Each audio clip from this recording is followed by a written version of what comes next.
تو سرکار کی اس حدیث نے بتلایا کہ نیکیاں کرو پر حسد نہ کرو ورنہ یہ کھا جائے گا۔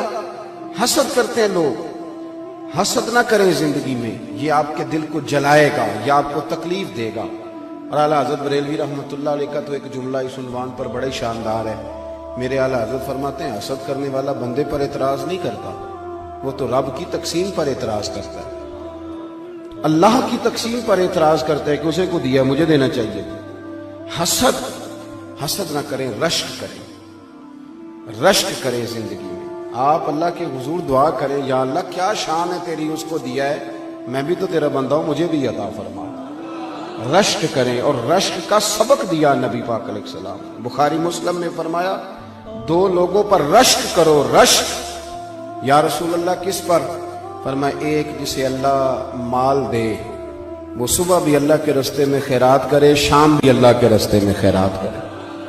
اور دوسرا وہ شخص جسے اللہ علم دے، قرآن کا علم دے، اور وہ صبح بھی لوگوں کو قرآن کا درس دے اور شام بھی لوگوں کو قرآن کا پیغام سنائے۔ رشک کریں، اپنی زندگی میں رشک کریں کہ یا اللہ تیرا کرم ہے نا، وہاں دیا ہے۔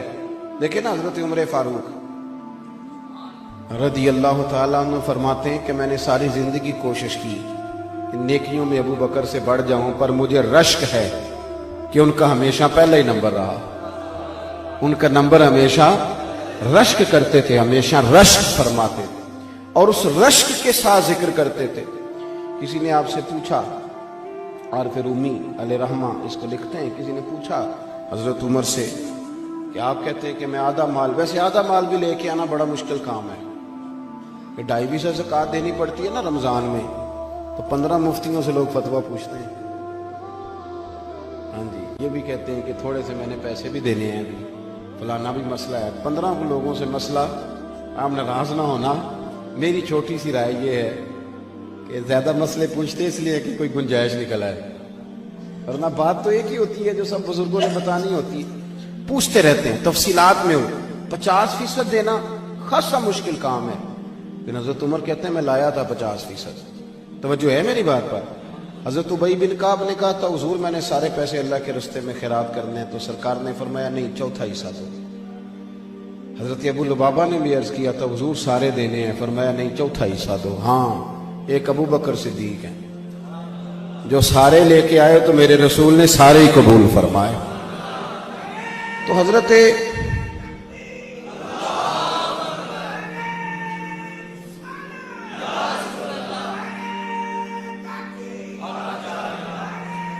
سنیں جی، حضرت عمر فاروق سے لوگوں نے پوچھا کہ حضور آپ آدھا لے کے آئے، تو فرمانے لگے میں تو آدھا لایا تھا، ارادہ تھا کہ آج ابو بکر سے آگے نکلوں گا، پر وہ سارے لے آئے۔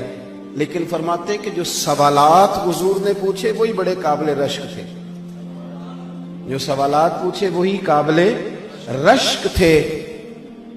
اور فرماتے ہیں سوالوں میں بڑا فرق تھا۔ مجھ سے حضور نے پوچھا کیا لے کے آئے ہو، آپ نے غور کرنا ہے میری بات پر، کیا لے کے آئے ہو؟ تو میں نے کہا حضور آدھا لے آیا ہوں۔ مجھ سے پوچھا کیا لے کے آئے ہو، اور ابو بکر صدیق سے پوچھا گھر کیا چھوڑ کے آئے ہو؟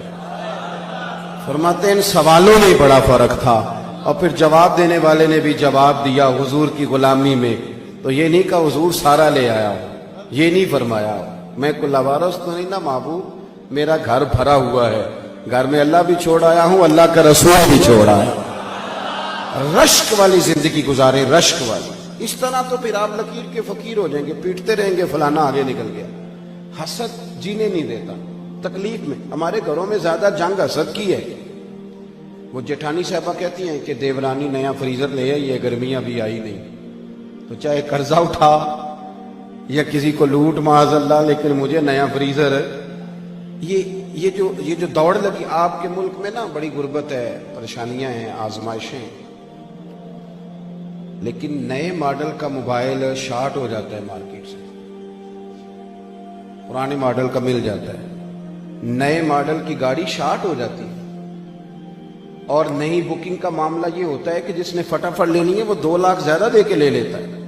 یہ معاملہ کیا، یہ دوڑ لگی ہوئی، کسی طریقے آگے نکل گئی، اور بڑے لوگوں کی دوڑ بھی بڑی بڑی لگ گئی۔